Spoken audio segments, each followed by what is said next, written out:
धीरेन्द्र शास्त्री ने हिंदू राष्ट्र की भरी हुंकार, कहा जागे नहीं तो कश्मीर जैसा हाल होगा। कुंभकर्ण के बाद सबसे अधिक हिंदू सोया, कब तक हिंदू सहेगा सनातन का अपमान। हिंदू राष्ट्र की मांग अक्सर उठती रहती है, लेकिन जिस देश में हिंदू राष्ट्र की मांग उठ रही है वहां हिंदुत्व के विरोधियों की कमी नहीं है। बरसों से देखा गया है सनातनी सहिष्णु होते हैं, उनमें सहन शक्ति बहुत ज्यादा होती है, लेकिन कई बार इतना सहिष्णु होना भी सही नहीं है। ज्यादा चुप रहना किसी मुद्दे पर कई बार गलत हो जाता है और इस बात की याद दिला रहे हैं पंडित धीरेन्द्र शास्त्री।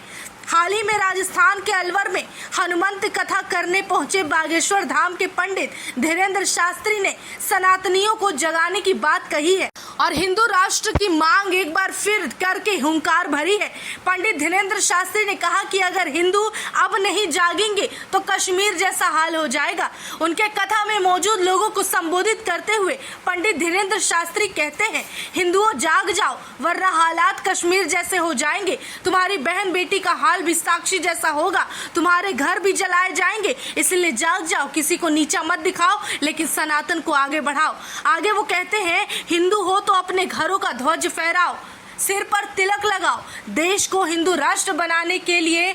और मैं जब तक जिंदा हूँ मेरे पागलों तुम मेरा साथ दो, हम मिलकर तुम्हें हिंदू राष्ट्र देंगे, तुम घर से बाहर निकलो। इतना ही नहीं, रामायण का जिक्र करते हुए पंडित धीरेन्द्र शास्त्री कहते हैं, वीर बजरंगी जब लंका में राम नाम का झंडा गाड़ सकते हैं तो हम क्या अपने दिलों में राम नाम के भक्ति को नहीं जगा सकते। लोग सोचते हैं कि राम नाम लेंगे तो लोग सनातनी कह देंगे। राम नाम लेकर हम किसी की बुराई नहीं कर रहे, हमें केवल राम नाम की भक्ति से मतलब है।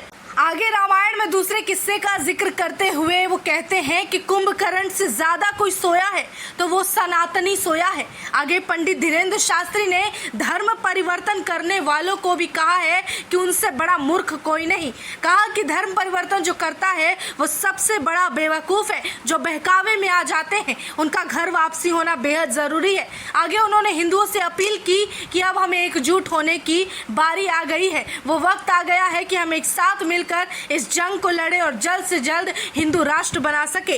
अक्सर देखा गया है कि पंडित धीरेन्द्र शास्त्री पर कुछ पार्टियों द्वारा सपोर्ट मिलने और हाथ होने का बात कहा जाता है। उन पर आरोप लगाए जाते हैं कि वो किसी राजनीतिक दल से अपना मतलब रखते हैं और उनकी बातें कहते हैं। लेकिन इस बार पंडित धीरेन्द्र शास्त्री अपना पक्ष साफ करते हुए कहते हैं, मेरा किसी पार्टी से कोई नाता नहीं है, ये तो आपकी नजर का खेल है। साधु सूर्य चंद्रमा किसी भी पार्टी का नहीं होता, वो सबका होता है। धरती पर प्राकृतिक चीज जो भी विद्यमान है वो किसी का नहीं होता, उस पर हर किसी का हक है।